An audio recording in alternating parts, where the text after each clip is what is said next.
Hello दोस्तों, आप सबों का स्वागत है डी एजुकेशंस के यूट्यूब चैनल्स पे।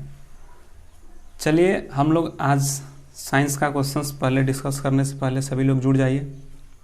हम लोग आज फिर से स्टार्ट सेट नंबर 4 को देखेंगे। सेट नंबर 4 आज का सेट नंबर 4 होगा, जिसमें साइंस के क्वेश्चन होंगे। टोटल साइंस के क्वेश्चन 25 होते हैं और हम लोग MCQ सेशंस के रूप में लाते हैं।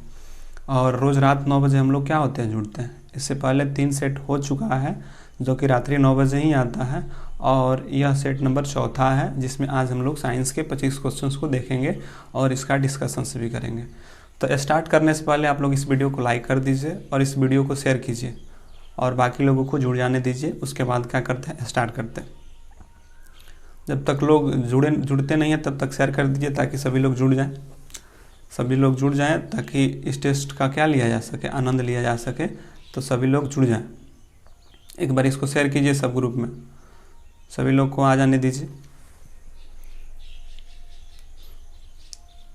इसमें 25 क्वेश्चंस होगा और शेयर कीजिए इसको ताकि सभी लोग जुड़ जाएं। यह RRC ग्रुप डी जो होगा उसके लिए क्वेश्चंस होगा, उसका प्रैक्टिस सेट चल रहा है जिसमें साइंस के चौथा सेट है और इसमें 25 क्वेश्चंस होंगे, जिसको कि सुपर 25 क्वेश्चंस का संग्रह है। और इसमें फिजिक्स भी है, केमिस्ट्री भी है और बायोलॉजी का भी क्वेश्चन है। तो सभी क्वेश्चंस मिलेंगे आपको। तो एक बार इसको लाइक कर दीजिए, शेयर भी कीजिए और बाकी लोगों को जुड़ जाने दीजिए। थोड़ी देर के लिए और वेट कर लेते हैं ताकि सभी लोग क्या हो जाए, जुड़ जाएं। जल्दी से जुड़िए सब लोग। 9 बजे का सेशन होता है तो सब लोग पहले से वेट करें और जुड़ जाएं समय से, ताकि समय से हम लोग स्टार्ट कर दें। तो चलिए आज का सेशन स्टार्ट करते हैं, जिसमें कि आज सेट नंबर 4 है, जिसमें 25 क्वेश्चन होंगे साइंस के। और 25 क्वेश्चन कैसे क्वेश्चन होंगे, तो ये 25 क्वेश्चन आपके ग्रुप डी के प्रीवियस ईयर्स में जो अगले साल हुआ था, पिछले साल जो हुए थे, उन क्वेश्चनों को देखने को मिलेगा। तो स्टार्ट करते हैं और देखते हैं कि आज का सेशंस का सेट नंबर 4 का पहला क्वेश्चन क्या है, उसको देखिए और कमेंट भी कीजिए सर कि इसका आंसर्स क्या होगा। आज सेट नंबर 4 का पहला क्वेश्चन है कि विभवांतर का SI इकाई क्या होता है। आपको बताना है कि विभवांतर का SI मात्रक क्या होता है। चलिए कमेंट कीजिए, विभवांतर का SI इकाई क्या होता है। कूलाम होता है, जूल होता है, वाट होता है या वोल्ट होता है। आंसर कीजिए पहला क्वेश्चन को, शेयर कर दीजिए, सभी लोग जुड़े। बहुत लेट से लोग जुड़ते हैं। पहला क्वेश्चन है अभी सभी का, विभवांतर का SI इकाई क्या है, इसका कमेंट कीजिए। कूलाम, वोल्ट, जूल या वाट। देखिए ग्रुप डी में पूछा गया है 2018 में, 11 दिसंबर को ये पूछा गया। 2018 में सेकेंड शिफ्ट में पूछा गया है कि विभवांतर का SI इकाई क्या है, आपको बताना है। तो विभवांतर का SI इकाई देखिए क्या होता है। अगर कूलाम की बात कहा जाए तो कूलाम किसका है, तो कूलाम होता है आवेश का। कूलाम किसका SI मात्रक है, आवेश का। जूल की अगर बात कहा जाए तो कार्य और ऊर्जा का। और वाट किसका होता है, तो ये होता है शक्ति का। कूलाम आवेश का, कार्य और ऊर्जा जूल का, वाट किसका होता है, शक्ति का होता है। और वोल्ट किसका होता है, तो वोल्ट होता है विभवांतर का। तो इसका राइट आंसर सी हो जाएगा, यानी कि पहला का SI इकाई पूछे कि विभवांतर का SI इकाई क्या है, तो वोल्ट है। अच्छा, वोल्ट से थोड़ा देख लेते हैं। कहता है कि एक होता है विभव। विभव कहता है कि इकाई आवेश को, एक कूलम आवेश को किसी अनंत क्षेत्र से लाने में किए गए कार्य को ही विभव कहते हैं। और दो बिंदुओं के बीच विभव में जो अंतर आता है उसको विभवांतर कहते हैं। इसीलिए विभवांतर बराबर लिखा जाता है W/Q। W/Q क्योंकि कहा जाता है कि एक कूलम आवेश को किसी अनंत क्षेत्र से लाने में जो किया गया कार्य होता है वही होता है विभव, और विभव में जो अंतर आता है उसको विभवांतर कहते हैं। तो इसका SI मात्रक वोल्ट होता है। अच्छा, W/Q मतलब कि W कार्य है और कार्य का क्या होता है, जूल, तो जूल। और आवेश है तो क्या कहेंगे, आवेश Q आवेश है, आवेश कूलाम होता है तो आवेश का क्या होगा, कूलाम। तो जूल प्रति कूलाम कहेंगे या इसी को वोल्ट कहते हैं। इसी को क्या कहते हैं, वोल्ट कहते हैं। तो विभवांतर का SI मात्रक वोल्ट होता है। अगले क्वेश्चन की ओर बढ़ते हैं। आपको बताना है कि किसके कणों की गतिज ऊर्जा अधिकतम होती है। दूसरा नंबर क्वेश्चन है, इसका आंसर कीजिए कि किनके कणों का गतिज ऊर्जा अधिकतम होती है, द्रव का, ठोस का, गैस का। बताइए किसका होता है गतिज ऊर्जा अधिक, द्रव का, प्लाज्मा का, ठोस का या गैस का। आंसर कीजिए दूसरा नंबर का, जल्दी जल्दी आंसर कीजिए सभी लोग, बैठे मत रहिए, अपनी एक्टिविटी को बताते रहिए। कणों के गतिज ऊर्जा अधिकतम होगा द्रव का, प्लाज्मा का, गैस का या ठोस का। आंसर कीजिए, द्रव का, ठोस का या गैस का। अगर दूसरे नंबर के कण की गतिज ऊर्जा की अगर बात कहा जाए तो किसके कण की गतिज ऊर्जा अधिक होती है, तो कहेंगे कि गैस का जो कण होता है उनके गतिज ऊर्जा क्या होते हैं, अधिकतम होते हैं। क्योंकि गतिज ऊर्जा कहता है कि किसी वस्तु को गति के कारण, मतलब किसी वस्तु के गति के कारण जो उसमें ऊर्जा संचित हो जाती है उसको गतिज ऊर्जा कहते हैं। और ठोस, द्रव और गैस में सबसे अधिक है तो गैस के अणु का गतिज ऊर्जा क्या होता है, सबसे अधिक होता है। गैस के जो अणु होंगे सबसे अधिक अगर गतिज ऊर्जा पूछे किसका होता है तो गैस के अणु का गतिज ऊर्जा, उसके बाद द्रव का और उसके बाद जो होता है वे होता है ठोस का। तो इसलिए सबसे अगर पूछे कि सबसे अधिक किसका होता है तो सबसे अधिक गैस का होता है। यह प्लाज्मा क्या है, तो यह पदार्थ की चौथी अवस्था है, क्योंकि पदार्थ की 3 अवस्था ठोस, द्रव, गैस है और चौथी अवस्था प्लाज्मा और 5वीं अवस्था बोसाइंस्टाइन है। तो यह क्या है, प्लाज्मा है। तो कणों की गतिज ऊर्जा अधिकतम किस में होती है, तो गैस में होती है। यह क्या है, क्वेश्चन नंबर 2 का डी नंबर आंसर होगा। अगले क्वेश्चन की ओर बढ़ते हैं।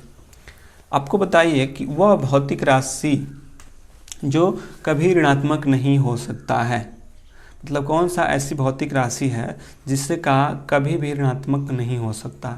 दूरी का, बल का, वेग का या त्वरण का, इनमें से बताना है कि किसका कभी ऋणात्मक नहीं हो सकता। आंसर कीजिए, तीसरा नंबर का आंसर कीजिए। वह भौतिक राशि जो कभी ऋणात्मक नहीं हो सकता है, दूरी, बल, त्वरण या वेग।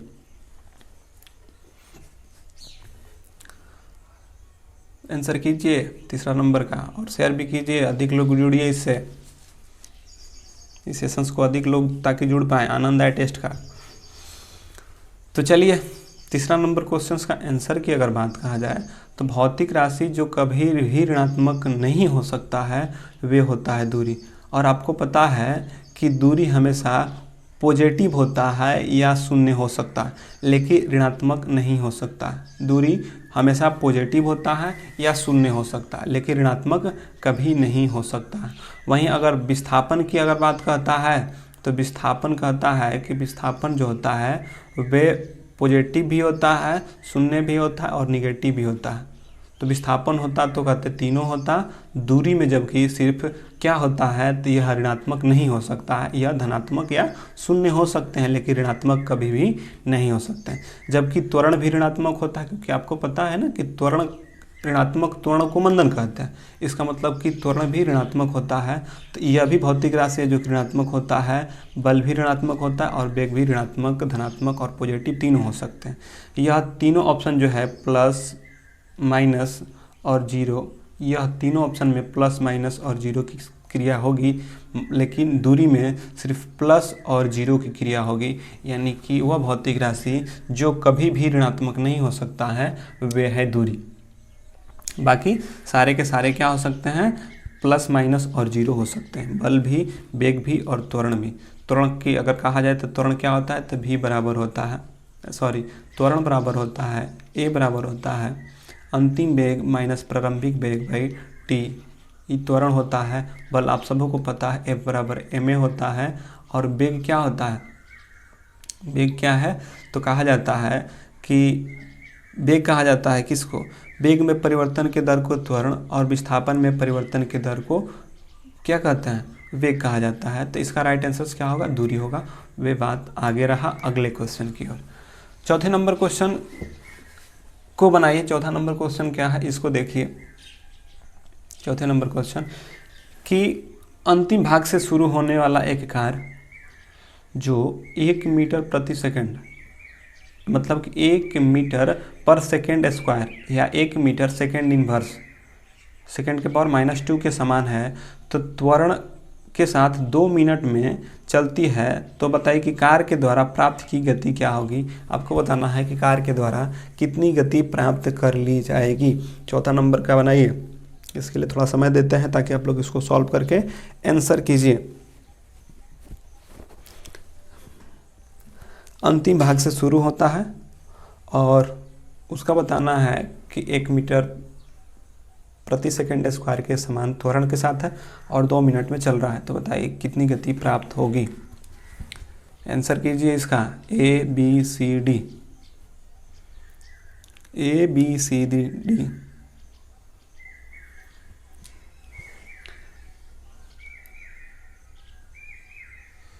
तो चलिए देखते हैं क्या होता है। अगर चौथे नंबर के क्वेश्चन की अगर बात कहा जाए तो देखिए, एक कार है इतना के समान से, मतलब मीटर प्रति सेकेंड स्क्वायर किसका होता है, त्वरण का। इसका मतलब कि यह किसका मान है, ए का मान है 1 मीटर प्रति सेकेंड स्क्वायर, या इसको सेकेंड इनवर्स कह सकते, एक दिया है। अच्छा, 2 मिनट दिया है, इसका मतलब कि टी कितना होता है 2 मिनट, क्योंकि समय को सेकंड में कहते हैं, तो 2 को अगर 60 से गुणा कर देंगे तो कितना हो जाएगा 120 सेकंड हो जाएगा।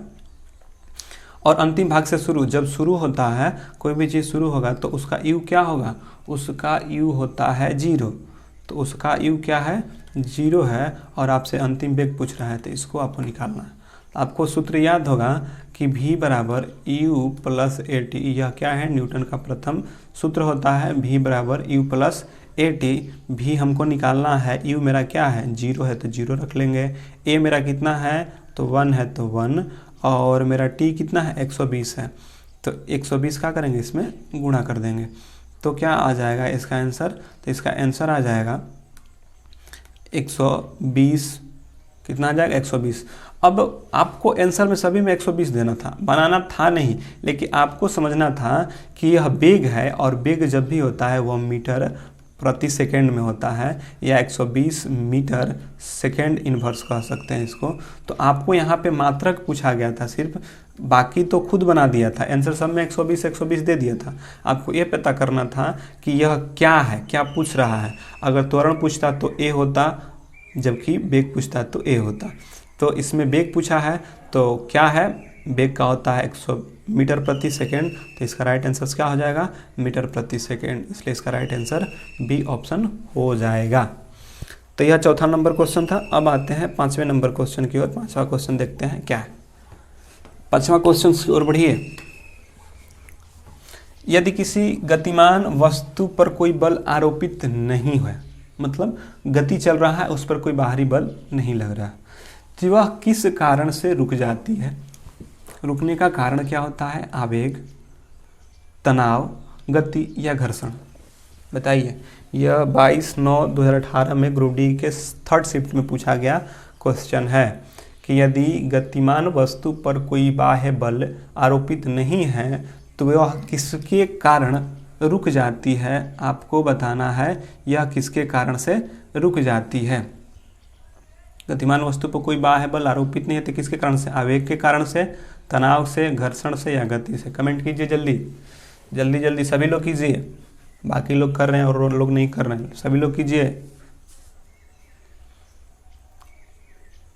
तो चलिए, अगर इसका आंसर की अगर बात कहा जाए तो कोई भी गति कर रहा वस्तु है उस पर कोई बाह्य बल आरोपित नहीं हो रहा है तो वह किसके कारण से रुक जाता है, तो वह घर्षण के कारण से रुक जाता है। तो 5 का आंसर हो जाएगा सी। क्या हो जाएगा, सी हो जाएगा। अच्छा, थोड़ा सा इसको डिस्कस कर लेते हैं अच्छा से कि क्या क्या इससे क्वेश्चन बन सकते हैं। आंसर तो घर्षण हो गया। घर्षण से देखिए क्वेश्चन का, सुनते जाइए ध्यान से, लिखने में थोड़ा लेट होता है इसलिए लिखते बहुत कम है, सुनिए ध्यान से। अगर आपसे पूछे कि घर्षण क्या है, घर्षण क्या है, तो कहेंगे घर्षण एक प्रकार का बल है। क्या है, एक प्रकार का बल है जो 2 तलों के बीच सापेक्षी गति का विरोध करता है। घर्षण क्या है, तो 2 तलों के बीच का सापेक्षित गति का विरोध है, उसी को हम क्या घर्षण एक प्रकार का बल है और यह दो तलों के बीच जो सापेक्षी गति होता है उसके गति में जो विरोध होता है उसी को घर्षण कहते हैं। अगर घर्षण की बात कहा जाए तो घर्षण कितने प्रकार के हो सकते हैं, तो लिख लेते हैं। एक होता है अस्थैतिक, कौन होता है? अस्थैतिक घर्षण, एक होता है अस्थैतिक घर्षण, दूसरा होता है सीमांत घर्षण, सीमांत घर्षण, और तीसरा होता है गतिज या सार्पी घर्षण, गतिज या सार्पी घर्षण, या सार्पी घर्षण, और चौथा होता है लोटनिक घर्षण। क्या होता है? लोटनिक घर्षण, लोटनिक घर्षण। ये सारे के सारे क्या हैं? घर्षण के प्रकार हैं। अस्थैतिक घर्षण, या तो घर्षण अस्थैतिक होता है, या सीमांत घर्षण होता है, या गतिज या सार्पी घर्षण। गतिज या सार्पी घर्षण को ही स्लाइडिंग भी कहा जाता है, और लोटनी घर्षण होता है। अब देखिए अस्थैतिक घर्षण क्या है? जब कोई वस्तु स्थिर अवस्था में हो, जब वस्तु स्थिर अवस्था में हो, तो अगर वस्तु स्थिर अवस्था में होगी तो पूछेगा उस पर कौन से घर्षण कार्य कर रहा है, तो अस्थैतिक घर्षण। वस्तु स्थिर हो तो कहेंगे कौन सा घर्षण है? अस्थैतिक घर्षण है। सीमांत घर्षण, सीमांत घर्षण की अगर बात कहा जाए तो वस्तु स्थिर से अब सरकने वाली है। सरकना होता है, कोई वस्तु सरक रहा है, जब सरकने वाली होती है, मतलब कि अब तुरंत अब क्या हो जाएगी? सरक जाएगी। जब सरकने की स्थिति में होगी उसको सीमांत। कुछ ऐसी भी वस्तु होती है ना, कहते हैं कि अब लग रही, तो जो सरकने लायक होता है कि मतलब अब सरक जाएगा, अब सरक जाएगा, तो जो वहाँ पे घर्षण होता है उसको सीमांत घर्षण कहते हैं। गतिज या सार्पी घर्षण क्या होता है? तो जब कोई वस्तु आनत तल पे हो, मतलब कि एक वस्तु यहाँ से ऐसे है और यहाँ से कोई वस्तु गिराई जा रही है। आनत तल है क्योंकि तल यहाँ से ऊंचा है और यहाँ से क्या है? निम्न है। तो जैसे पटरा पे रख के ना कुछ किसी चीज़ को सरकाते हैं, तो जो सरकने वाला होता है तो सीमांत, और जब सरकने लगता है तो जो उसमें गति आता है उसको गतिज या सार्पी घर्षण कहते हैं। मतलब कि यह ऐसे सरकते सरकते नीचे आ रहा है, इसमें ऐसे सरक के, तो कहेंगे कि यह गतिज या सार्पी घर्षण है। लोटनिक घर्षण, लोट के चलता है। जैसे कि जब हम लोग गैस ले जाते हैं तो पैर से ढगराते जो चलाते हैं वह किसका है? लोटनी घर्षण है। जब वस्तु लुढ़क के चले तो वे होता है लोटनी घर्षण। स्थिर हो अस्थैतिक घर्षण, सरकने वाला हो सीमांत घर्षण, सरक रहा है यानी कि खिसक रहा है यानी आनत तल पे होने के कारण गतिज या सार्पिक, और लोटनिक जो होता है लुढ़कने के कारण से होता है। ये तो हुए घर्षण के प्रकार। और इससे और क्वेश्चन बने हैं जो कि पॉइंट वाइज में, उसको भी देख लेते हैं। पहला पॉइंट में बना है, कहता है कि घर्षण का मान, जो घर्षण होता है उसका मान सतह के क्षेत्रफल पे निर्भर नहीं करता है। आपसे पूछेगा कि क्या घर्षण का मान सतह के क्षेत्रफल पे निर्भर करता है?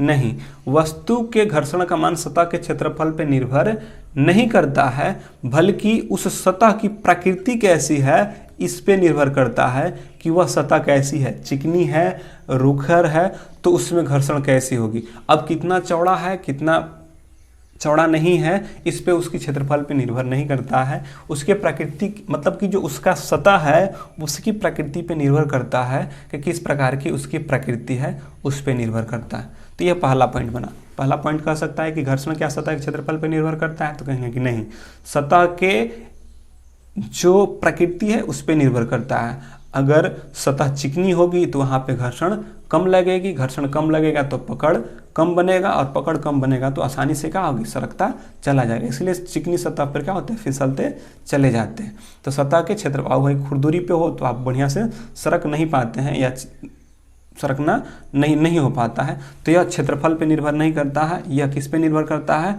तो प्रकृति पर, इस पे निर्भर नहीं करता है। दूसरा पॉइंट कि गतिमान वस्तु पर कोई बल कार्य नहीं कर रही होती है, जो कि क्वेश्चन में पूछा है अभी, कि गतिमान वस्तु पर कोई बल कार्य नहीं करती है तो वस्तु रुक जाती है। किसके कारण से? तो घर्षण के कारण से। क्योंकि एक वस्तु चल रही है और नीचे की जो तल है इस पे कोई बाह्य बल नहीं कार्य कर रहा है, लेकिन इन दोनों के बीच क्या हो रहा है? घर्षण हो रहा है। तो घर्षण होगा पकड़ बनेगा तो रुक जाएगा। तो यही बना है, गतिमान वस्तु पर कोई बल कार्य नहीं कर रही है तब पर भी वह रुक जाती है। इसका कारण है कि वह घर्षण के कारण से रुक रही है। यह था दूसरा पॉइंट। तीसरा पॉइंट बनता है, तीसरा पॉइंट ध्यान से सुनिएगा, कि सतह में अनियमितता के कारण ही घर्षण उत्पन्न होता है। सतह में अनियमितता के कारण ही क्या होती है, उत्पन्न होता है। अगर मानते हैं कि दोनों चिकनी सतह है तो वहाँ पे घर्षण क्या होगी, बहुत कम होगी। या दोनों रुखरी सतह है, खुरदुरी सतह है, तो उनके बीच क्या होगा, घर्षण अधिक होगा, और घर्षण अधिक होगा तो पकड़ क्या होंगे, अधिक होंगे। तो कहता है कि सतह में अगर अनियमितता के कारण भी घर्षण उत्पन्न होता है। जो पॉइंट बता रहे हैं ये सारे क्वेश्चन पॉइंट से बने, जैसे दूसरा क्वेश्चन बना है ना पॉइंट से, उसी से बना है, तो ध्यान से सुना कीजिएगा। चौथा पॉइंट है, घर्षण वस्तु के, जब घर्षण होता है तो वस्तु के विपरीत दिशा में कार्य करता है। अगर वस्तु ऐसे चल रही है तो घर्षण उसके विपरीत दिशा में कार्य करता है। तो कहता है कि घर्षण द्वारा किया गया कार्य जो होता है सतह के दिशा के या विपरीत कार्य करता है। घर्षण की दिशा जो होती है वस्तु के गति की दिशा से विपरीत होती है। तीसरा बात।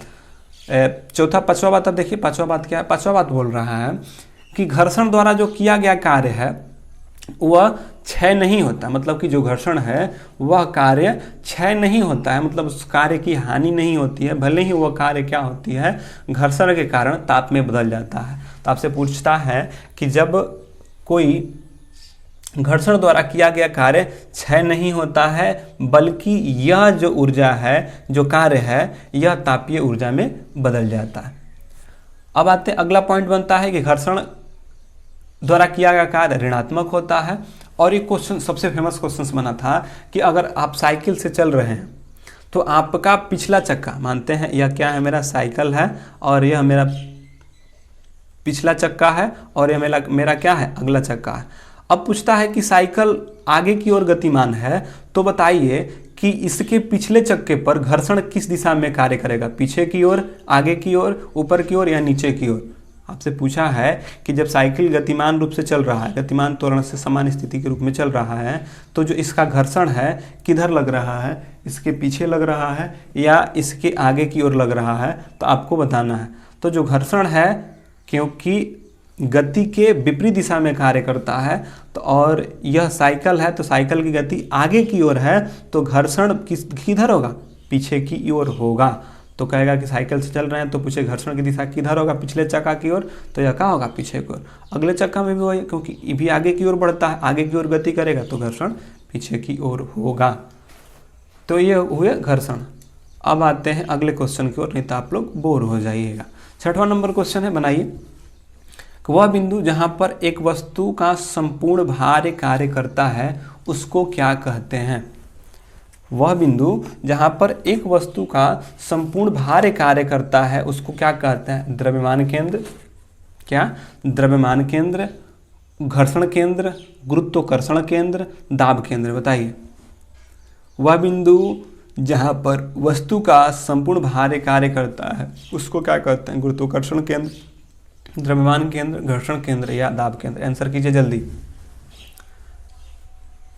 6 नंबर का आंसर कीजिए कि वह बिंदु जहां पर संपूर्ण भार कार्य करता है उसको क्या कहते हैं, गुरुत्वाकर्षण केंद्र, द्रव्यमान केंद्र या घर्षण केंद्र, दाब केंद्र। बताइए, आंसर कीजिए 6वां नंबर का। सोइए मत,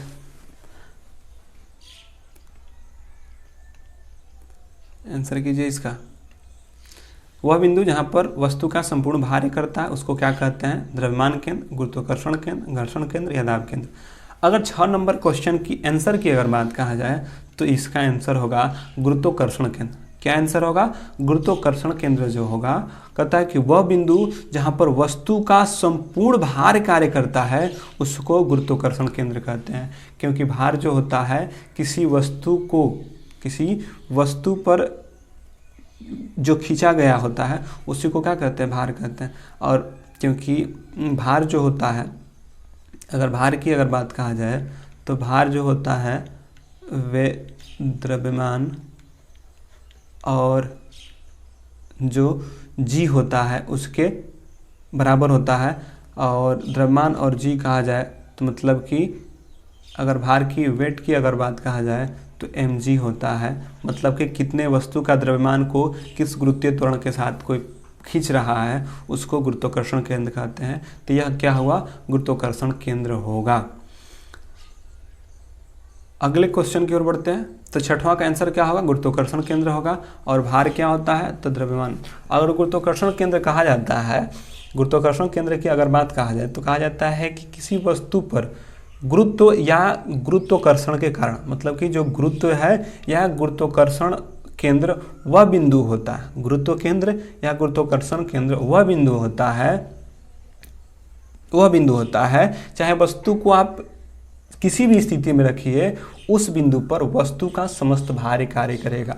मतलब कि गुरुत्वाकर्षण केंद्र और गुरुत्व केंद्र वह बिंदु होता है, आप वस्तु को किसी भी स्थिति में रखिएगा तो उसका संपूर्ण भार जो होता है उसके केंद्र पर ही स्थित होता है, उसी को गुरुत्वाकर्षण केंद्र या गुरुत्व केंद्र कहते हैं। अगले क्वेश्चन की ओर बढ़ते हैं। 7 नंबर क्वेश्चन है कि किसी लगाए गए बल के लिए यदि क्षेत्रफल कम है तो दाब क्या होगा।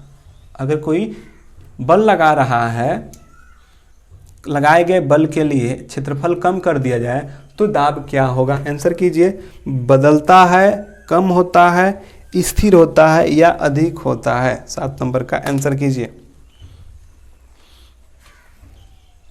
सभी लोग आंसर कीजिए इसका, कि जब बल के लिए क्षेत्रफल कम कर दिया जाए तो दाब क्या होता है। बदलता है, कम होता है, अधिक होता है, अस्थिर होता है। सभी लोग आंसर कीजिए जल्दी जल्दी, कि जब क्षेत्रफल कम कर दिया जाए तो दाब क्या होगा। तो सर देखिए, अगर दाब की अगर बात कहा जाए तो पहले अगर दाब एक क्या है, आप पहले तो एक अदिश राशि है और दाब दो तरह से लगता है, एक होता है ठोस में और एक क्या होता है द्रव में। एक होता है ठोस में और एक होता है द्रव में। तो ठोस के लिए तो हम लोग को पता है कि दाब बराबर होता है बल बटे में क्षेत्रफल। क्या होता है, बल बटे में क्षेत्रफल। जबकि द्रव के द्वारा जब दाब के कहा जाता है, ठोस वस्तु के द्वारा लगाए गए दाब को बल बटे में क्षेत्रफल के द्वारा, और द्रव के द्वारा जो लगाया गया बल होता है, दाब होता है, उसको एच डी जी, क्या एच डी जी। एच क्या है, तो उसके पानी की ऊंचाई है, आपको ऊंचाई को बताता है। डी क्या है, पानी के घनत्व को बताता है, द्रव के घनत्व का, मतलब कि द्रव कितना घनत्व है द्रव में। और जी जो होता है वह गुरुत्वीय त्वरण होता है, उसका मान होता है। तो द्रव के दाब को एच डी जी से सूचित किया जाता है, जबकि ठोस के दाब को बल बटे क्षेत्रफल के रूप में प्रयोग किया जाता है। कहीं कहीं ना दाब को और ऐसे करके लिखता है, जैसे कि पृष्ठ लंबवत बल या पृष्ठ क्षेत्रफल। बल बटे में क्षेत्रफल कभी कभी लिखता है, कभी कभी ऐसे भी लिखता है कि पृष्ठ के लंबवत बल, पृष्ठ के लंबवत बल बटे में पृष्ठ का क्षेत्रफल, पृष्ठ का क्षेत्रफल। तो कभी ऐसे दाब का भी लिखता है, पृष्ठ का लंबवत बल दाब बराबर बल बाई क्षेत्रफल, ऐसे भी लिखता है, या पृष्ठ का लंबवत बल क्षेत्रफल। यह एक और करके लिखता है कि प्रणोद बटे में क्षेत्रफल। क्या होता है, प्रणोद बटे में क्षेत्रफल। तो यह क्या होता है, ऐसे ऐसे करके लिखता है। तो सभी को याद रखें, बल बटे में क्षेत्रफल, पृष्ठ के लंबवत बटे में क्षेत्रफल या प्रणोद बटे में क्षेत्रफल, सभी दाब के ही मात्रक होते हैं। अब प्रणोद देखिए क्या होता है कि यह प्रति इकाई क्षेत्रफल की दाब होता है, प्रति इकाई क्षेत्रफल की दाब को प्रणोद कहा जाता है। और कभी कभी एक और लिखता है उत्क्षेप बटे में, उत्क्षेप बटे में क्षेत्रफल। तो ये सारे के सारे दाब के, जैसे बल बटे में क्षेत्रफल का ये बल, लंबवत बल बटे में पृष्ठ क्षेत्रफल, प्रणोद बटे में क्षेत्रफल, उत्क्षेप बटे में क्षेत्रफल, ये सारे के सारे दाब के ही मात्रक हैं। अगर दाब की मात्रक कहा जाए तो दाब का होता है न्यूटन प्रति मीटर स्क्वायर, या दाब का मात्रक होता है पास्कल। क्या होता है, दाब का मात्रक होता है पास्कल। और वायुमंडलीय दाब की मात्रक कहा जाता होता है बार। न्यूटन मीटर को और कैसे लिखा जा सकता है, तो केजी मीटर इनवर्स सेकेंड के पावर -2। ऐसे भी लिखा जाता है, या और कैसे लिखा जाता है अगर इसे कि बीमा की अगर बात कहा जाए, डायमेंशंस की बात कहा जाए, तो डायमेंशन होता है ml1T⁻²। यह क्या है, इसका बीमा है। वायुमंडलीय दाब की अगर बात कहा जाए तो वायुमंडलीय दाब को बार में या मिली बार में मापा जाता है।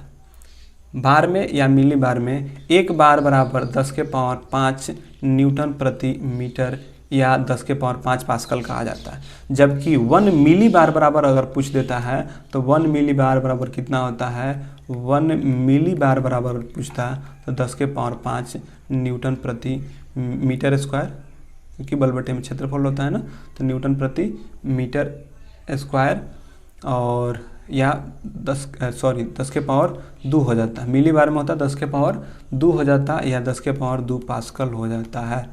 तो ये सारे के सारे क्या हैं, दाब के हैं। अब आते हैं अगले क्वेश्चन की ओर। अगला क्वेश्चन देखते हैं क्या है। 8वां नंबर क्वेश्चन है कि जब आप 0 डिग्री पर तरल पानी के कण को उसी तापमान पर बर्फ के कणों की तुलना में अधिक ऊर्जा होती है। आपसे पूछा है कि 0 डिग्री सेंटीग्रेड है, एक तरल पानी है और एक क्या है, बर्फ है। ठीक है, तरल पानी के कण और एक होता है बर्फ के कण।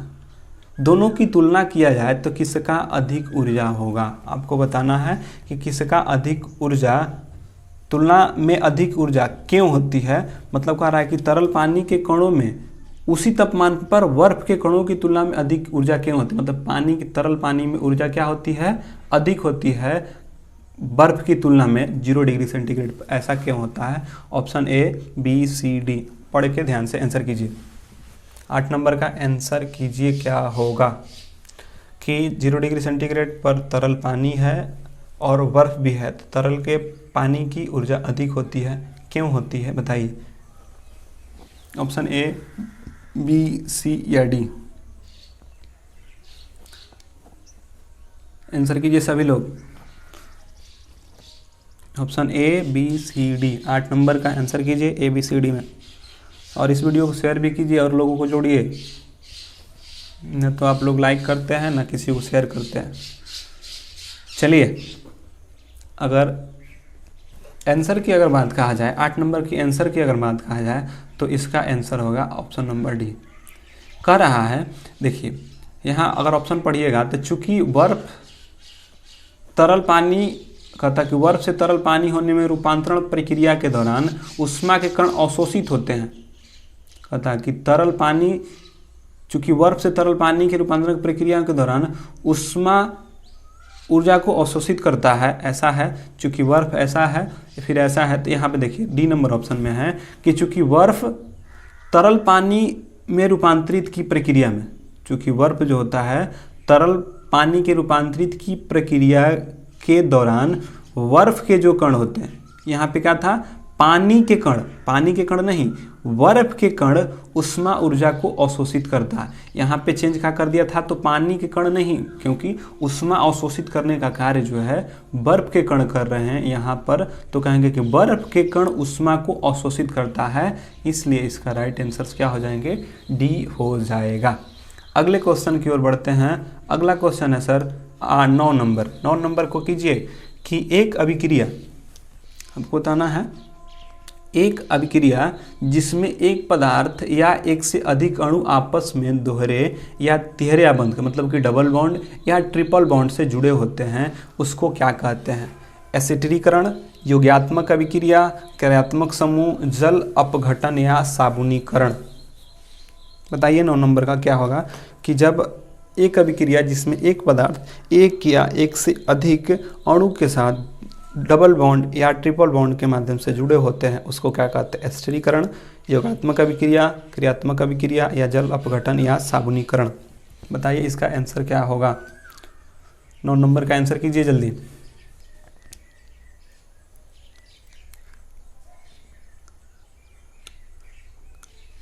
तो चलिए आंसर की अगर बात कहा जाए, देखिए यहाँ से आपसे पूछा कि जब एक या एक से अधिक आपस में दोहरे या तिहरे आबंध के माध्यम से जुड़े होते हैं, जब जुड़े होते हैं उसको हम कहते हैं योगात्मक अभिक्रिया। क्या कहते हैं, जब किसी अभिक्रिया में एक पदार्थ या एक से अधिक पदार्थ जो होते हैं दोहरे या तिहरे आबंध से जुड़े होते हैं उसको योगात्मक अभिक्रिया कहते हैं। एस्टरीकरण क्या है? तो वह रासायनिक यौगिक है जो अम्ल से व्युत्पन्न होता है। एस्टरीकरण क्या होता है? तो वह रासायनिक प्रक्रिया जिसमें अम्लों के द्वारा व्युत्पन्न किया जाता है। तो अम्ल कार्बनिक और अकार्बनिक दोनों होता है। तो वह रासायनिक यौगिक जो अम्लों से उत्पन्न होता है और जिसमें OH के जगह पर O अल्कोहल जो होता है समूह में प्रतिस्थापित होता है, उसको एस्टरीकरण कहते हैं। और क्रियात्मक समूह क्या है? जैसे कि क्रियाशील समूह नहीं आता है, O आता है, ईथर आता है, OH आता है। ये सारे के सारे जिस समूह से यह पता चले कि किस समूह का है, अल्कोहल का है, जैसे OH आता है, ईथर का है, तो ये सारे के सारे क्रियात्मक समूह होते हैं। जल अपघटन या साबुनीकरण क्या है? सबको पता है कि साबुनीकरण उसको कहते हैं कि वनस्पति तेल या वसा को क्षार जल से अपघटन, क्या क्षार जल से अपघटन के क्रिया के फलस्वरूप ग्लिसरॉल बनता है और यह प्रक्रिया ही साबुनीकरण कहलाता है। फिर से साबुनीकरण सुनिए, तो वनस्पति तेल या वसा, वनस्पति तेल लीजिए या वसा ले लीजिए, को क्षार जल, जो क्षार जल होता है उसके जल से अपघटित कराइए। जब अपघटित की क्रिया के फलस्वरूप साबुन तथा ग्लिसरॉल में बन जाते हैं और यह क्रिया क्या कहलाती? बनने की क्रिया। जब ऐसी क्रिया होती है उसको साबुनीकरण की क्रिया कहते हैं। तो इसका राइट आंसर्स की बात कहा जाए तो राइट आंसर्स बी होगा। 10 नंबर की ओर बढ़ते हैं कि निम्नलिखित में से बताइए कौन सा कथन सत्य है। पहला, 114 तत्वों में से 22 तत्व हैं और अन्य अयस्क हैं। अभी वर्तमान प्रोडिक्ट टेबल से पूछ रहा है क्या 114 तत्व हैं जिसमें 22 अधातु हैं और अयस्क हैं, या प्रत्येक अयस्क एक खनिज है परंतु प्रत्येक खनिज अयस्क नहीं है। आपको बताना है कि इसका आंसर्स क्या होगा। 10 नंबर का बताइए कि क्या होगा। 114 तत्वों में से 22 अधातु हैं, मैंने प्रोडिक्ट टेबल में पूछ रहा है कि अभी 114 तत्व हैं और 22 अधातु हैं और अन्य क्या हैं? अयस्क हैं। और प्रत्येक अयस्क एक खनिज है जबकि परंतु प्रत्येक खनिज एक अयस्क नहीं है। बताइए कि कौन सा कथन सत्य है। आपको सत्य कथन चुनना है। 10 नंबर का आंसर कीजिए। 10 नंबर का आंसर कीजिए, क्या होगा। अगर 10 नंबर के आंसर की बात कहा जाए तो देखिए अभी बोल रहा है कि 114 तत्व नहीं, 114 तत्व नहीं, अभी पीरियोडिक टेबल में 118 तत्व हैं। 118 तत्वों में से 80 तो धातु हो गए हैं, बाकी अधातु और उपधातु। और अंतिम तत्व की अगर पूछें कि जो 118वां तत्व है वे क्या है, तो जो अनेक्टियम है, पीरियोडिक टेबल का अंतिम तत्व जो है अनेक्टियम है, जो कि 118वां तत्व है, तो अंतिम तत्व एनेक्टियम होता है। अब देखिए तो यह पहला गलत है, बोल रहा है 114 तत्व जबकि वर्तमान में कितना है 118, इसलिए यह क्या है? गलत है। दूसरा, प्रत्येक अयस्क खनिज हैं। सही बात है कि प्रत्येक जो अयस्क होते हैं वे खनिज होते हैं, लेकिन सभी खनिज अयस्क नहीं हैं। यह बात क्या है? सत्य है कि प्रत्येक अयस्क खनिज हैं, प्रत्येक अयस्क क्या हैं? खनिज हैं, परंतु प्रत्येक खनिज अयस्क नहीं है। यह बात क्या है? सत्य है, जबकि ये क्या है? गलत है। तो इसलिए इसका राइट आंसर होगा कि बी सत्य है जबकि ये सत्य नहीं है। तो इसका राइट आंसर 10 का बिहार होगा, यानी कि डी नंबर होगा। तो डी नंबर होगा। अगले क्वेश्चन की ओर बढ़ते हैं। आपको बताना है कि black and white photography, black and white photography में ना होता है कि ब्लैक एंड वाइट फोटो, तो ब्लैक एंड वाइट फोटोग्राफी में उपयोग किया जाने वाला 2 रसायन कौन सा है?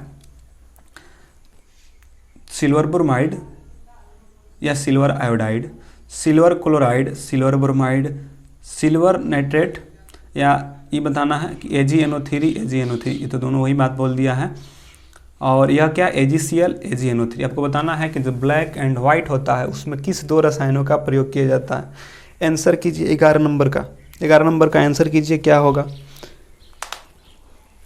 ब्लैक एंड वाइट में, कि ब्लैक एंड वाइट में क्या होता है?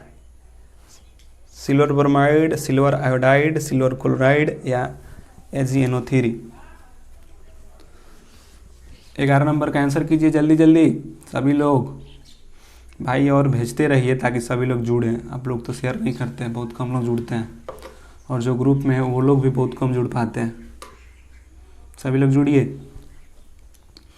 अगर ब्लैक एंड वाइट फोटोग्राफी की अगर बात कहा जाए, ब्लैक एंड वाइट जो फोटोग्राफी है उसमें 2 रसायन का जो प्रयोग किया जाता है वे होता है सिल्वर क्लोराइड और सिल्वर ब्रोमाइड क्या होता है, AgCl और AgBr जो होता है इसमें प्रयोग किया जाता है।